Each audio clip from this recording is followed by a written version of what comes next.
The distant rumble of thunder woke Penelope Edwards with a start, her hand instinctively reaching for the knife hidden beneath her travel-worn pillow. The year was 1875, and the unforgiving plains of the Wyoming Territory held little mercy for a woman traveling alone. Rain pattered against the canvas of her small tent, the droplets growing heavier as the storm drew closer. 3 days ago, outlaws had raided her wagon train, leaving her the sole survivor of a journey west that had promised a new beginning. Penelope pulled her woolen blanket tighter around her shoulders, straining to hear anything beyond the storm's growing fury. The outlaws might still be tracking her.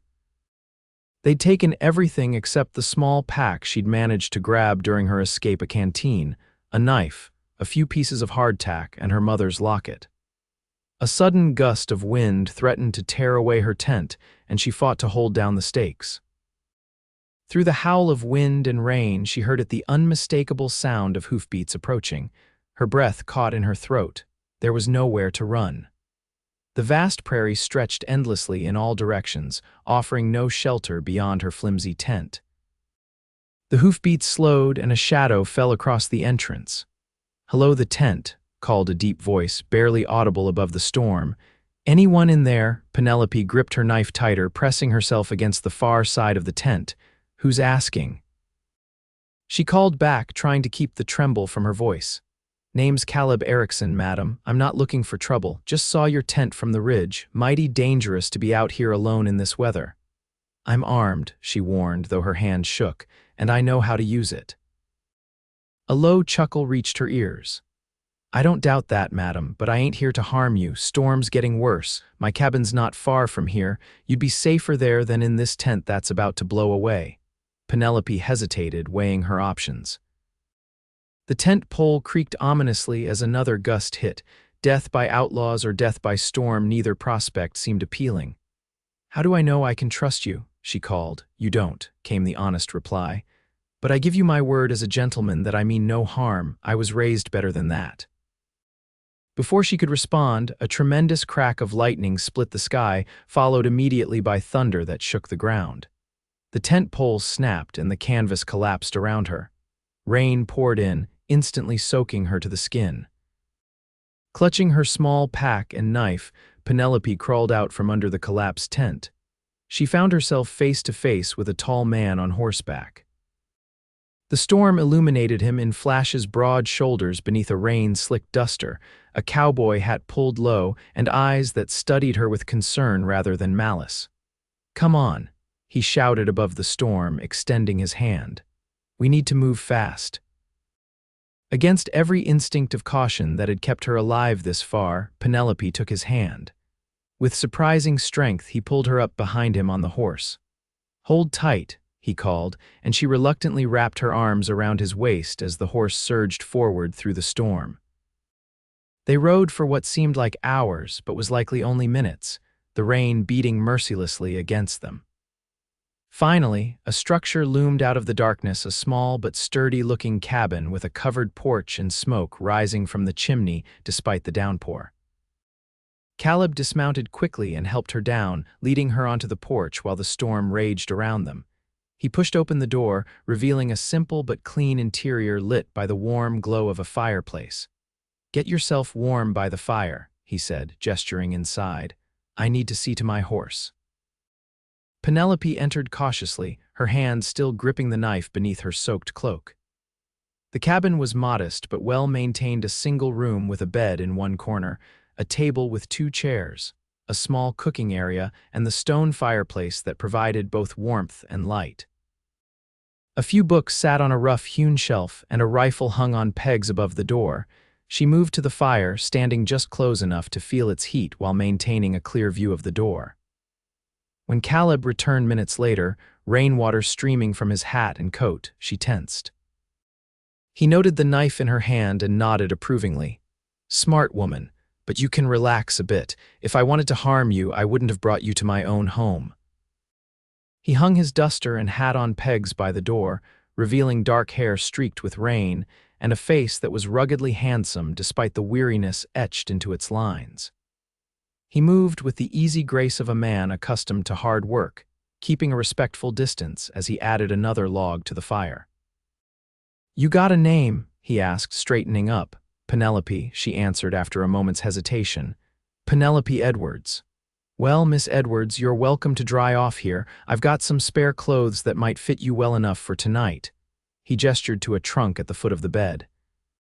"They belonged to my sister before she moved east with her husband. I can step outside while you change."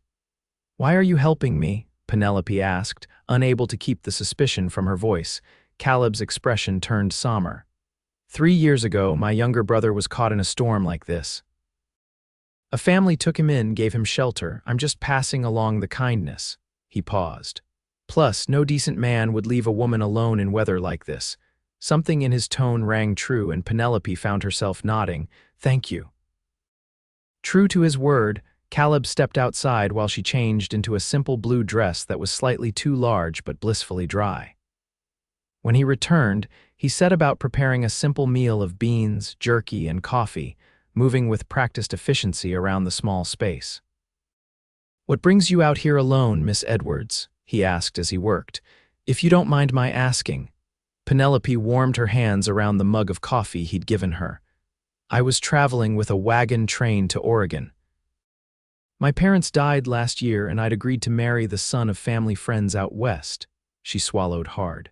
3 days ago, outlaws attacked our train. They killed everyone. I only escaped because I'd wandered off to gather flowers."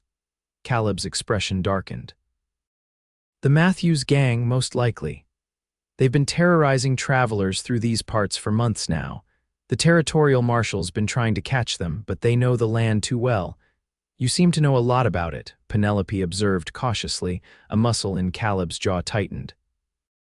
"I should. They killed my father last year when he refused to pay their protection money for his cattle herd." He set a plate of food before her. "Eat, you'll need your strength." They ate in silence for a while, the storm continuing its assault on the cabin. Despite her exhaustion, Penelope found herself studying her unexpected host. His hands were calloused from hard work, but they handled his utensils with unexpected gentleness. The firelight revealed a scar along his jawline and eyes that had seen more than their share of hardship. "I'll take you to Fort Laramie once the storm passes," Caleb said finally. "They can arrange safe passage for you back east." "I'm not going back," Penelope replied with more force than she'd intended. "There's nothing for me there." Caleb studied her for a long moment. "It's not safe for you to continue alone." "I'm aware of the dangers, Mr. Erikson." "Caleb, please." She nodded slightly. "Caleb, then. I've spent my whole life being told what to do and where to go. My parents arranged my marriage before they died, and I honored their wishes by agreeing to it. But now," she set down her fork, "now I need to make my own way." A hint of respect flickered in Caleb's eyes. "Fair enough, but you'll need help getting started at least. There's a settlement about 2 days' ride from here. I know some good people there who might take you in until you find your footing." "Why would you go so far out of your way for a stranger?" Caleb shrugged. "Maybe I'm just tired of seeing the Matthews gang win." He collected their empty plates. "You should get some sleep. Take the bed." "I'll make do by the fire." Penelope glanced at the bed and then back at the door, where rain continued to pound mercilessly. The events of the past few days crashed down upon her with sudden weight, and exhaustion threatened to overwhelm her. "I'm afraid to sleep," she admitted softly, the words escaping before she could stop them.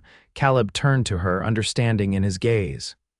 "Then I'll keep watch till morning," he whispered, his voice gentle but resolute.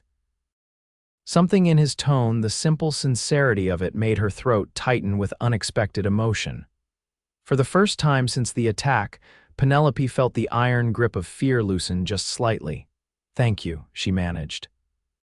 He nodded once, then settled into the chair near the fire, his rifle within easy reach. "Rest now. You're safe here." Against all odds, in a stranger's cabin in the wilderness with a storm raging outside, Penelope believed him. She lay down on the bed, pulling the quilt around her shoulders. The last thing she saw before exhaustion claimed her was Caleb Erikson's steady profile against the firelight, his promise of protection more comforting than she would have thought possible. When Penelope awoke, sunlight was streaming through the cabin's single window. For a moment, disorientation gripped her, then memory returned with crushing force. The wagon train. The attack, the storm, the stranger who had saved her. She sat up quickly, scanning the room. Caleb was still in the chair by the now banked fire, his head tilted back against the wall, eyes closed in sleep. His rifle remained across his lap, his hand resting on it even in slumber. True to his word, he had kept watch through the night. Penelope studied him in the morning light. The hardness she'd noticed in his features last night was softened somewhat by sleep, though a furrow remained between his brows. She guessed him to be in his early 30s, with the weathered look of someone who spent most of his life outdoors. As if sensing her scrutiny, Caleb's eyes opened. He straightened immediately, his gaze sweeping the cabin before settling on her. "Good morning," he said, his voice rough with sleep. "Hope you managed to rest." "Better than I expected," Penelope admitted, smoothing down her borrowed dress. "Thank you for keeping your word." Something that might have been a smile touched his lips. "Always do." He rose, stretching muscles stiff from a night in the chair. "I'll see about breakfast, then we should get moving if you're still set on reaching that settlement." "I am," she confirmed, rising from the bed. "But I don't want to impose further on your kindness. Surely you have responsibilities here that need attending." Caleb moved to the small stove, stoking the fire beneath it. "My neighbor's boy is looking after my cattle for a few days. I was headed to town anyway for supplies." He glanced at her. "And I wouldn't feel right sending you off alone, knowing the Matthews gang might still be about." Penelope moved to help with breakfast preparations, noting how they navigated the small space with surprising ease, as if they'd been sharing a kitchen for years rather than hours. "Tell me about this settlement," she said as she sliced bread he'd produced from a small pantry. "Clearwater, it's small but growing, got a general store, a church, even a schoolhouse now. Good people mostly, they look out for each other." He cracked eggs into a pan. "Mrs. Miller runs a boarding house there. She's always looking for help, especially from someone who can read and write. I noticed your books in that pack of yours." Penelope glanced at her small bundle of possessions. "You went through my things?" she asked sharply. Caleb shook his head. "No, madam." "Your pack fell open when you set it down last night. Saw a book spine, that's all. Figured anyone carrying books across the country must value education." She relaxed slightly. "My father was a teacher. He believed women deserved education as much as men." "Sounds like a wise man," Caleb said, sliding eggs onto 2 plates. They ate breakfast as sunlight filled the cabin, casting the simple space in a warm glow that made it seem more welcoming than it had in the storm's fury. Outside, birds called to one another, and the world smelled fresh and clean after the rain. "We should reach my friend Tom's place by nightfall," Caleb explained as they cleaned up after the meal. "We can rest there, then make Clearwater by tomorrow evening." Penelope nodded, trying not to think about what would happen when they reached the settlement. For all her brave words about making her own way, the prospect of being alone again in this vast, dangerous territory filled her with dread. As if reading her thoughts, Caleb added, "I know the marshal in Clearwater. I'll make sure he knows about your situation with the Matthews gang. He's a good man. He'll keep an eye out for you." "I appreciate that," she said softly. Within an hour, they had packed supplies and saddled Caleb's horse. He insisted she wear his spare coat for the journey, as the spring air still carried a bite despite the sunshine. "You can ride," he said, helping her into the saddle. "I'll walk alongside." "It's not far to where my other horse is pastured at Tom's place." Penelope started to protest, but Caleb shook his head. "I've walked these plains my whole life, Miss Edwards. A few hours won't trouble me." As they set out across the rolling grassland, Penelope marveled at the vastness of the territory.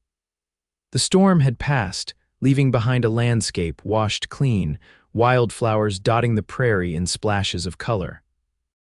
Hawks circled overhead, and in the distance, a small herd of pronghorn antelope grazed peacefully. "It's beautiful," she said, almost to herself. "That it is," Caleb agreed, leading the horse at an easy pace. "Most folks passing through only see the hardship, they miss the beauty." "Is that why you stay, for the beauty?" He considered the question. "Partly, This land was my father's dream. He brought us out here from Pennsylvania when I was 12, said a man could breathe out here, could build something that was truly his own. A shadow crossed his face. He poured everything into that cattle ranch. I couldn't just abandon it after he died. I'm sorry about your father, Penelope said. Caleb nodded his thanks but didn't elaborate. Instead, he asked, what about you? What were you hoping to find in Oregon? Penelope looked out across the prairie. A purpose, I suppose. My parents arranged my marriage to a man I'd met only once as a child. His family has a successful timber business in Oregon. It seemed like a sensible arrangement. She sighed. I was trying to honor their wishes, but if I'm being honest, I was also running away from a life where every decision was made for me. And now I'm free to choose for better or worse. She gave a rueful smile, though I didn't anticipate quite so much worse quite so quickly. That earned a genuine chuckle from Caleb. Life out here has a way of throwing the worst at you first. Those who make it through that tend to do all right. They traveled steadily through the morning and into the afternoon, Caleb pointing out landmarks and sharing knowledge of the territory that revealed a deep connection to the land. He showed her which plants were edible, which water sources were safe, and how to read the weather from the clouds. You'd make a good guide, Penelope observed as he identified a distant rock formation. I've done my share of it, he admitted. Guided settlers and hunting parties before I took over my father's ranch full-time. As the sun began its descent toward the horizon, they crested a small rise and saw a homestead nestled in the valley below a sturdy cabin with a barn and corral, smoke rising from the chimney. Tom's place, Caleb said. He's a good friend, served with my father in the war. As they approached, a tall man with a salt and pepper beard emerged from the barn, shading his eyes against the setting sun. When he recognized Caleb, his face split into a wide grin. Erikson, he called out, thought you weren't due until next week. Change of plans, Tom, Caleb called back. As they drew closer, he made introductions. Tom Watson, this is Miss Penelope Edwards. She survived an attack on her wagon train. I'm escorting her to Clearwater. The older man's expression sobered immediately. Matthew's gang again. When Caleb nodded, Tom turned to Penelope with genuine sympathy. You're welcome here, Miss Edwards. Any friend of Caleb's is a friend of mine. Tom's homestead was larger than Caleb's cabin, with a separate bedroom that he insisted Penelope take for the night. His wife had passed 2 winters ago, he explained over a hearty dinner, but he kept the place just as she'd liked it. Sarah would have my hide if I let it go to ruin, he said with a sad smile. Besides, my daughter visits from Denver when she can. After the meal, Tom pulled out a jug of home-brewed whiskey, and the men talked of cattle prices and weather patterns while Penelope sat quietly, observing their easy friendship. There was clearly history between them, evident in their shared stories and occasional references to people and events Penelope didn't know. Later, as Tom showed her to the bedroom, he paused in the doorway. Caleb's one of the good ones, Miss Edwards, he said softly. Lost a lot, but keeps going anyway. Don't think I've ever seen him bring anyone here before, man or woman. Before she could respond to this unexpected observation, he wished her good night and closed the door, leaving Penelope to wonder exactly what Tom thought was happening between her and Caleb. Surely he understood this was merely a temporary arrangement born of necessity. Yet as she lay in the unfamiliar bed, listening to the murmur of men's voices from the main room, she found herself dwelling on Caleb Erikson's unexpected kindness. In the span of a day, he had saved her life, fed her, clothed her, and now was escorting her to safety, all without asking for anything in return. Such men were rare enough in civilization, let alone in these wild territories. Morning came with the smell of coffee and bacon. Penelope dressed quickly in her now dry traveling clothes and joined the men for breakfast. Tom had prepared a hearty meal, and conversation flowed easily among them. I've saddled Dusty for you, Tom told Caleb as they finished eating. That mare's been eating her head off in my pasture anyway. Time she did some work. Much obliged, Caleb replied. We should reach Clearwater by sunset if we make good time. Tom nodded, then turned to Penelope. Packed some provisions for your journey, Miss Edwards, and a letter for Mrs. Miller at the boarding house. She and my Sarah were close friends. She'll treat you right. Penelope was touched by his thoughtfulness. Thank you, Mr. Watson. You've been very kind. Tom waved away her thanks. Out here, we look after each other. It's the only way to survive. His eyes crinkled with gentle humor.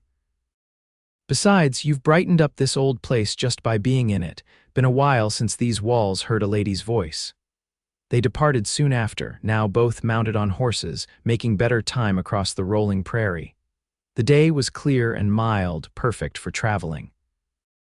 Caleb rode slightly ahead, his posture relaxed but vigilant, occasionally scanning the horizon with the practiced eye of someone who knew the dangers the landscape could conceal. Caleb, Penelope called after they'd been riding for some time. May I ask you something personal? He glanced back at her, curiosity in his expression. You can ask, might not answer. Fair enough, she acknowledged. Tom mentioned you've lost a lot. I know about your father, but was there more? Caleb was silent for so long that Penelope thought he wouldn't answer. When he finally spoke, his voice was measured. Had a wife once, Emily. She came out here with me after my father died to help run the ranch. His hands tightened on the reins. Winter of '73 was brutal. She took sick with pneumonia. Doctor couldn't get through the snow in time. I'm so sorry, Penelope said softly. Caleb nodded once, his gaze fixed on the horizon. Been on my own since then. It's simpler that way. The pain evident in those few simple sentences made Penelope's heart ache.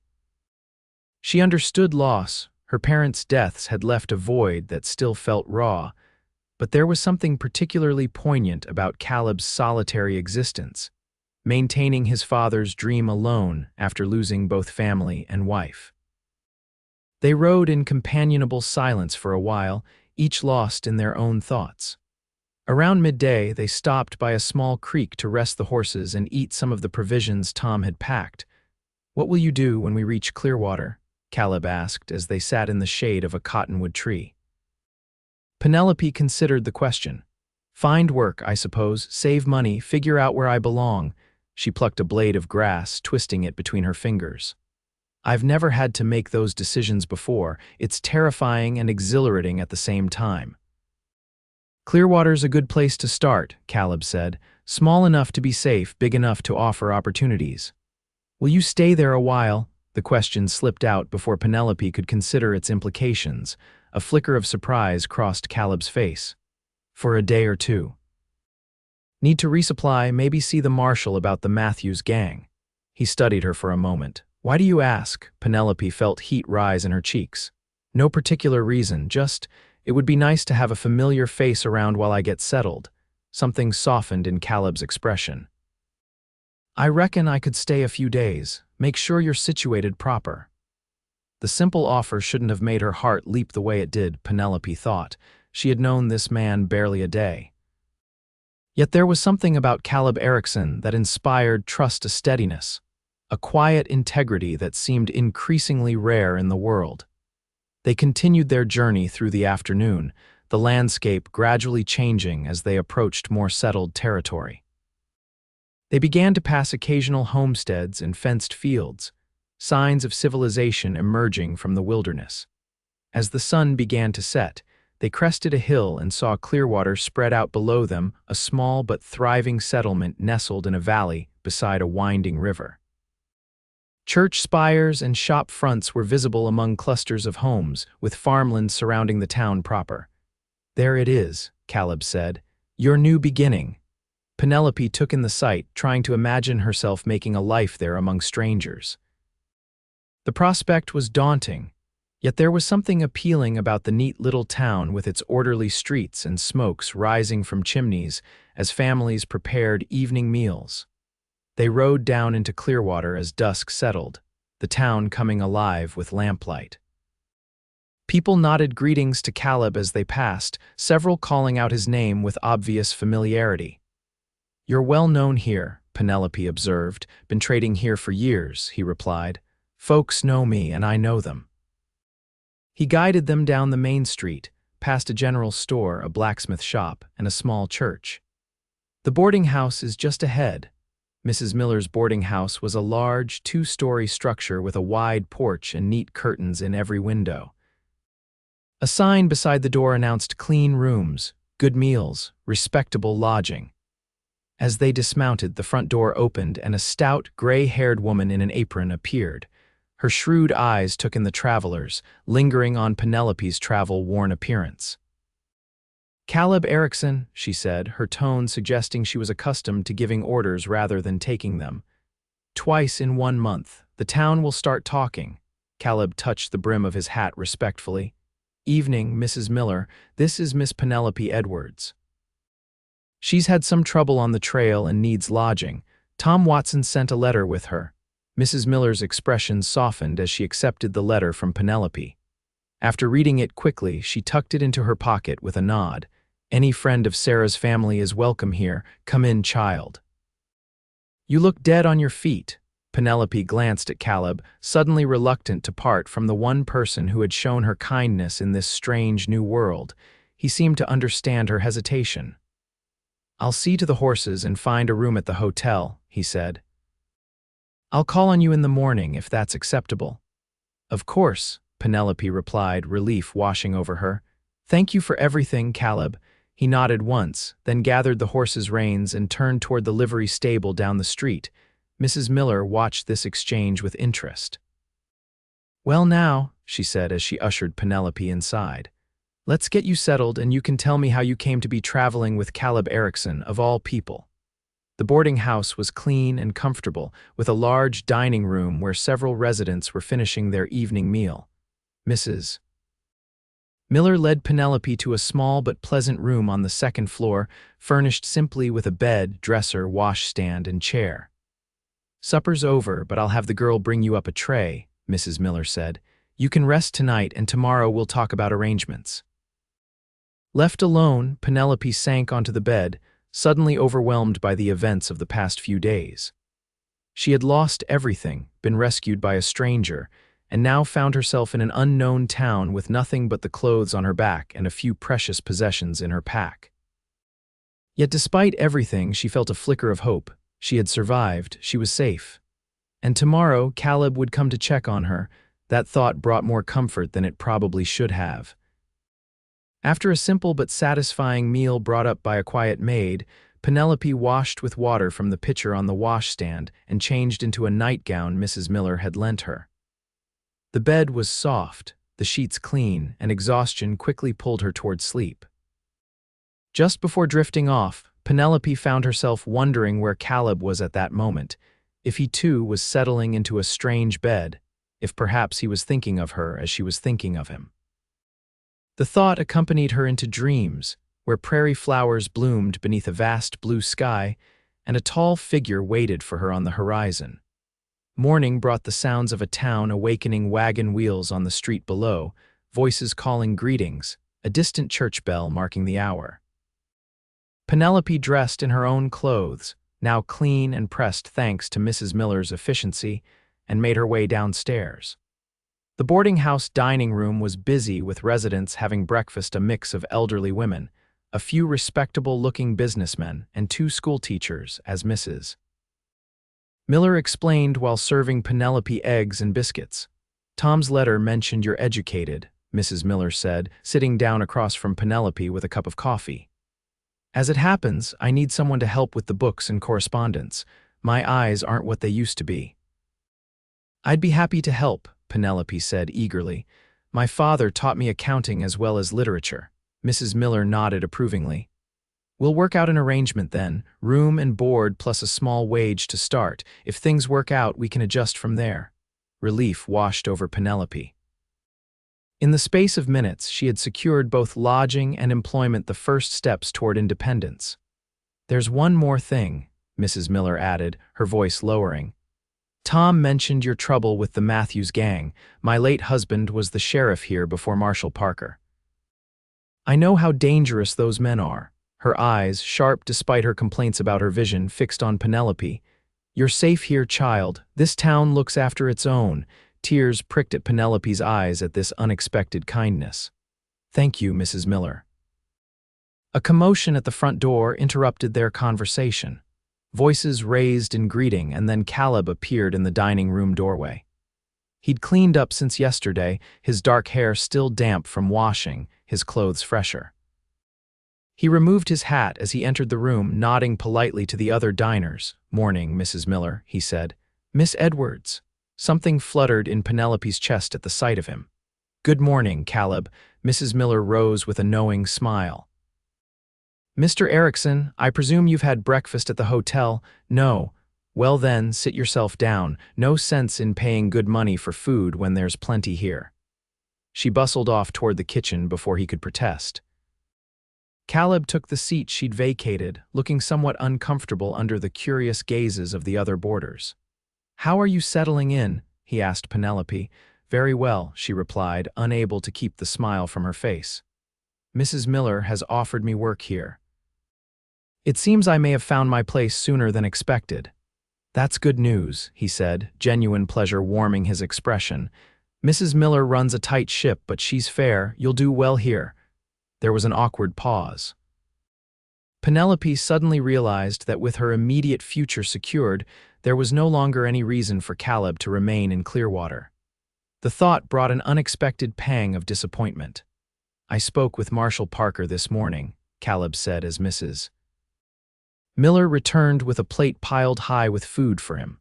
"Told him about the attack on your wagon train. He's sending riders to check the area, though it's likely the Matthews gang has moved on by now." "Will they come after me?" Penelope asked, voicing the fear that had lingered since her escape. Caleb considered the question seriously. "Hard to say. They don't usually bother with survivors once they've taken what they want, but it wouldn't hurt to be cautious for a while, stay in town among people." Mrs. Miller, who had lingered to listen, nodded firmly. "She'll be perfectly safe here, Mr. Erikson. Now eat your breakfast before it gets cold."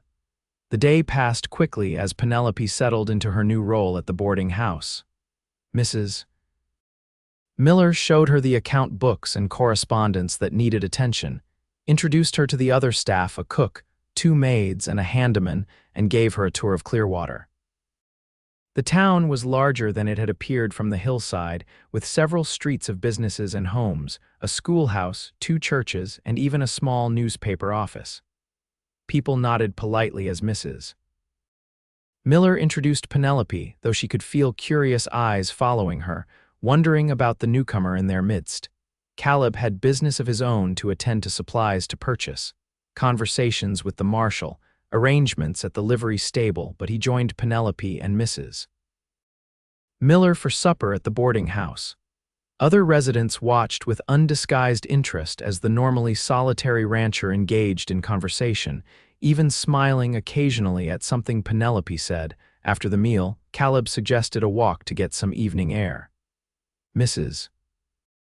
Miller gave her approval with a knowing look that made Penelope blush, though she couldn't deny the flutter of anticipation she felt as she and Caleb strolled down Clearwater's Main Street in the golden light of sunset. "Thank you again for everything you've done," Penelope said as they walked. "I don't know what would have happened if you hadn't found me in that storm." Caleb glanced at her, his expression thoughtful. "You strike me as a survivor, Miss Edwards. I expect you'd have found your way regardless." "Penelope, please," she said. "After everything, I think we can dispense with formalities." The corner of his mouth lifted slightly. "Penelope, then." They walked in comfortable silence for a moment, nodding to townspeople who passed by. "How long will you stay in Clearwater?" Penelope finally asked the question that had been on her mind all day. "Plan to leave tomorrow," Caleb replied, watching her face carefully. "Need to get back to the ranch. Spring's a busy time." "Of course," Penelope said, fighting to keep disappointment from her voice. "I understand." Caleb stopped walking, turning to face her fully. "Unless there's reason to stay a bit longer." Their eyes met, and something unspoken passed between them, a recognition, perhaps, of the unusual connection that had formed so quickly between 2 strangers thrown together by circumstance. "I would like that," Penelope said softly. "If you can spare the time." Caleb nodded once, his eyes never leaving hers. "I reckon I can stay through the weekend. Make sure you're properly settled." A smile, small but genuine, softened his features. Besides, there's a social at the church Saturday night. Might be a good way for you to meet more folks. The idea of attending a social with Caleb sent an unexpected thrill through Penelope. I'd like that very much. As they walked back to the boarding house in the gathering dusk, their hands brushed once, twice then Caleb gently took hers in his. His hand was warm and calloused, strong but careful, as though he was holding something precious. Neither spoke of it, but Penelope felt a warmth spread through her that had nothing to do with the mild spring evening. The next few days established a pattern. Penelope worked at the boarding house during the day, quickly proving her worth with her neat handwriting and skill with numbers. Mrs. Miller, impressed with her efficiency, began introducing her to regular customers and prominent townspeople as my new assistant, rather than the poor girl Caleb Erikson rescued. Caleb, meanwhile, extended his stay in Clearwater day by day, finding reasons to remain a fence that needed mending at the church, supplies that required special ordering, conversations with the marshal about increased patrols near his ranch.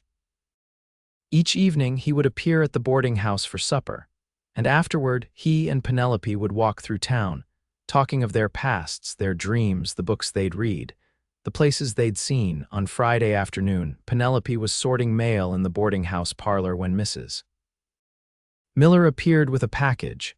"This just came for you," she said, placing a paper-wrapped bundle on the table. "From Erikson." Curious, Penelope unwrapped the package to find a simple but pretty blue dress, a white shawl, and a note in Caleb's neat, spare handwriting, "For tomorrow night. If acceptable, no signature, none needed." "Well now," Mrs. Miller said with a smile. "Seems Mr. Erikson is thinking ahead to the social, thoughtful man." Penelope touched the fabric, oddly moved by the gesture. "He is that." Later, when Caleb arrived for their evening walk, Penelope thanked him for the gift. "It's nothing fancy," he said, a rare flush coloring his tan cheeks. "Just thought you might want something new for the social. The shopkeeper's wife helped choose it." "It's perfect," Penelope assured him. "But you shouldn't spend your money on me. You've done so much already." Caleb shook his head. "Haven't spent money on anyone but myself for too long. Feels good to have a reason." The simple admission touched Penelope deeply. They walked in comfortable silence for a while, eventually finding themselves near the church where preparations for tomorrow's social were underway. Tables had been set up in the yard, and lanterns hung from tree branches. "Been a while since I attended one of these," Caleb admitted as they observed the scene. "I've never been to one," Penelope confessed. "In Boston, social events were much more formal affairs." "Nothing formal about a church social," Caleb assured her. "Just good food and neighborly conversation. Maybe some music if someone brings a fiddle." "It sounds wonderful." Penelope hesitated, then asked, "Do you dance, Caleb?" His expression turned wry. "Been known to on occasion, not gracefully, mind you. I'd be honored to dance with you, graceful or not." The look he gave her, then surprise melting into something warmer, made Penelope's heart beat faster. For a moment, she thought he might say something more, something important, but he simply squeezed her hand gently and turned them back toward the boarding house. Saturday dawned bright and clear. Penelope spent the morning helping Mrs. Miller prepare dishes for the social apple pies and potato salad that the older woman insisted were expected from the boarding house at every community event. In the afternoon, Penelope bathed and dressed with special care, arranging her hair in a style simpler than she would have worn in Boston but still elegant. The blue dress fit well, the color bringing out the warmth in her brown eyes and complementing her dark hair. When she descended the stairs, Mrs. Miller waited at the bottom, her hands clasped in delight. "My, don't you look lovely. Caleb Erikson won't know what hit him." Before Penelope could respond, a knock came at the door. Mrs. Miller opened it to reveal Caleb, looking more polished than Penelope had yet seen him. He'd trimmed his beard, slicked back his hair, and wore a clean white shirt with his best jeans and boots. He still looked every inch the rancher, but one who had made an effort for a special occasion. His eyes widened slightly when he saw Penelope, appreciation evident in his gaze. "You look beautiful," he said simply. "Thank you," she replied, feeling her cheeks warm. "You look very handsome yourself."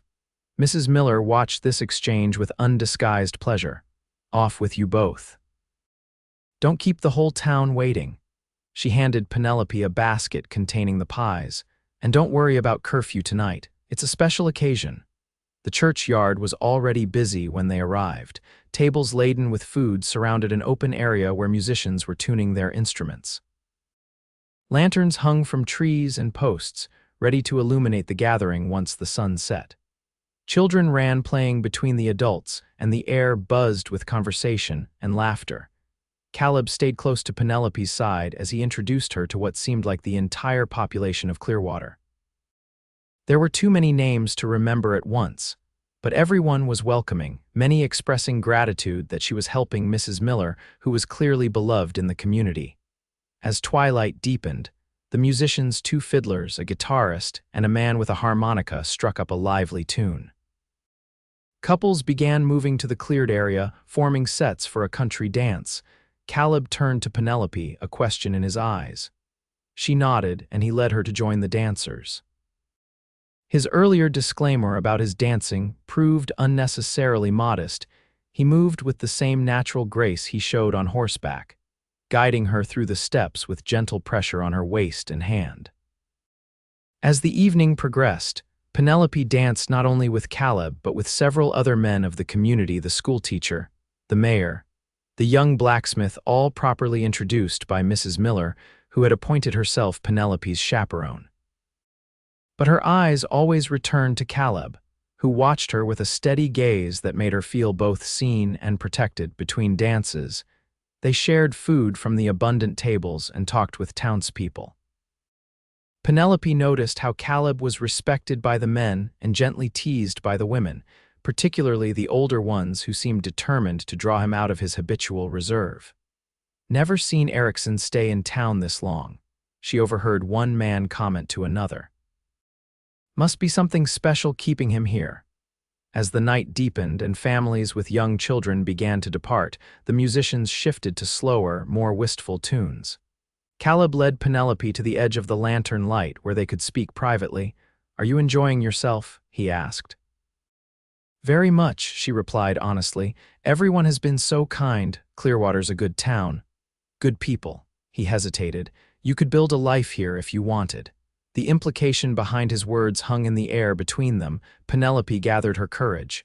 "And what about you, Caleb? Could you see yourself spending more time here?" His gaze was steady, searching. "Depends on the reason." Heart pounding, Penelope took a step closer to him. "What if the reason was me?" Something shifted in Caleb's expression: surprise, hope, and perhaps a touch of fear. "Penelope," he began, his voice low, "I'm just a rancher, don't have much to offer a woman like you." "A woman like me," she smiled softly. "You mean a woman with no family, no possessions, and no prospects beyond a job at a boarding house? A woman who's educated, refined. Could have her pick of men in any town." Penelope shook her head. "I've known men of wealth and education, Caleb. None showed the kindness, the integrity you showed a complete stranger in need." She took another step closer. "Besides, I think we both know this isn't just about gratitude or convenience." The musicians began a waltz, the sweet melody floating through the night air. Without a word, Caleb held out his hand. Penelope took it and he drew her into his arms, their bodies moving together with surprising harmony. "I need to return to the ranch soon," Caleb said as they danced. "Spring calving starts next week, can't put it off any longer." Disappointment flickered through Penelope, though she had known this moment would come. "I understand. It's a 4-hour ride from here," he continued. "Not so far that a man couldn't make the journey to town regularly if he had reason to." Hope replaced disappointment in Penelope's heart. "How regularly?" The corner of Caleb's mouth lifted in a small smile. Weakly at first, to allow for proper courtship. Penelope's breath caught. "Courtship?" Caleb stopped dancing, his hands still gentle on her waist. "If that would be acceptable to you, I know it's fast. We've only known each other a week, but I haven't felt this way since," he broke off, swallowing hard. "Since Emily," Penelope finished softly. He nodded, vulnerability clear in his eyes. "Didn't think I'd ever feel it again, truth be told, wasn't looking for it. But then there was a storm and you were there and somehow everything changed," she completed his thought. I feel it too, Caleb. Relief washed over his features.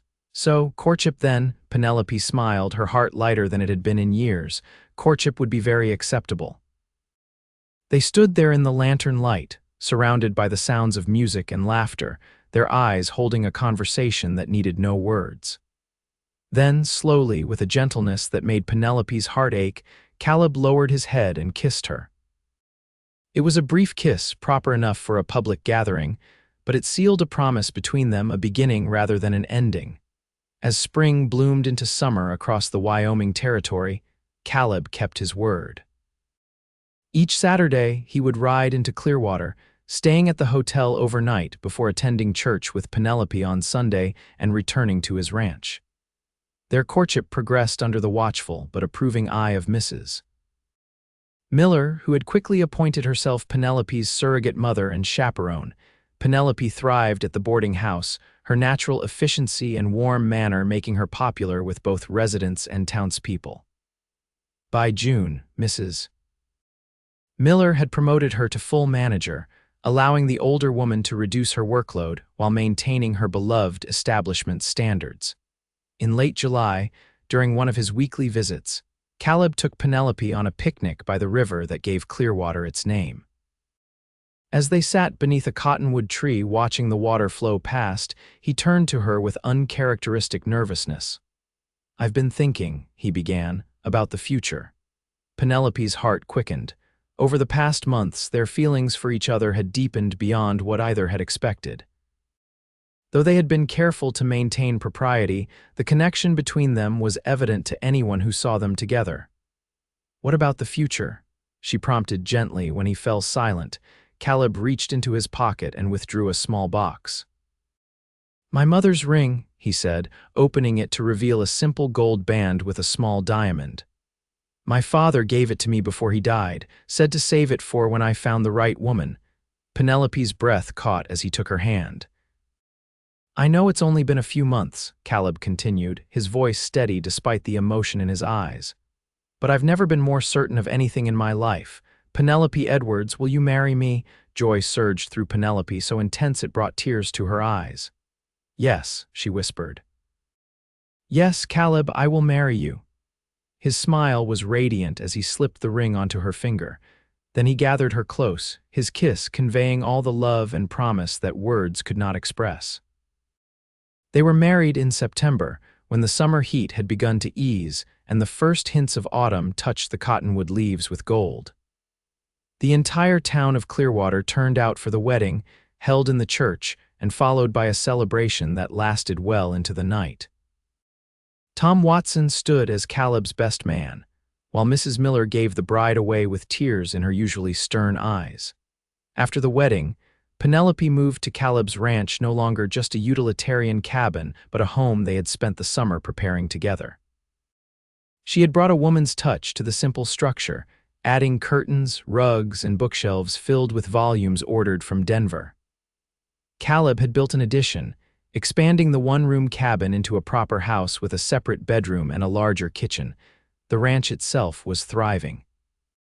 Caleb's careful management had increased his herd, and with Penelope's help with the books and correspondence, they were beginning to build a reputation for quality stock that brought buyers from as far as Cheyenne. Winter came early that year, but unlike the bitter season that had taken Emily, this winter found the ranch house warm with love and laughter. Penelope discovered she had a talent for ranch life, not just the accounts and letters, but the practical aspects as well.